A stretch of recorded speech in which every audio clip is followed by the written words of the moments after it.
Greg, you mentioned last night with Nigel being a little fatigued in the first half.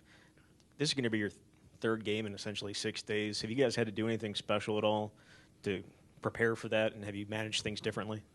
Well, I think the one thing we've tried to do is, even before we got to this stretch, knowing this was coming, trying to take advantage of those 3 days between games. And, you've heard of the developmental days we've done when we've given the heavier minute guys more time off and try to really focus on the younger guys. We did that not only for developmental purposes of the younger guys, but also with the idea in mind we were going to have a heavier stretch coming down the road like we're going through now. So hopefully we can have a little more fuel in the tank. And we'll adjust. We adjust things in the weight room. We'll adjust reps on the practice floor today. And we won't go exceptionally long today. We'll work on some things with Iowa and make sure we're good and loose, and especially the guys that played heavy minutes, which I obviously rode those guys, the 5 starters, consistently last night. Once we got on the roll, I told them in the huddle, tell me if you need to come out. Otherwise, as well as they were playing and as much cohesiveness and synergy they had going, I wasn't going to mess with it. I pulled Ethan once because he near the 4-minute media timeout because I had 1 second. I think we had a stoppage in play and knew I could get him a couple-minute break extra.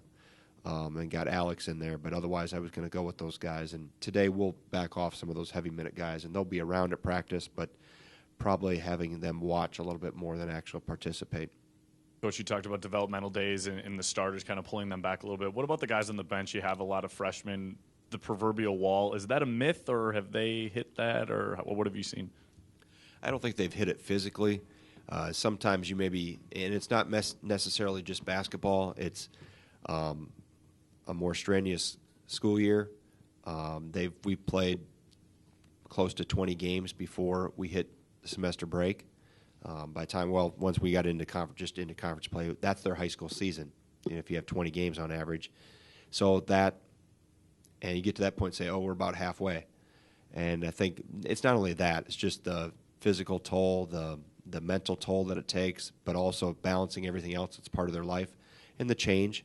They're transitioning to a new place, a new climate in terms of what their day-to-day interactions are. They're adjusting to a new schedule now with second semester. They're obviously a few weeks into. So I don't see anybody really hitting it from a physical standpoint.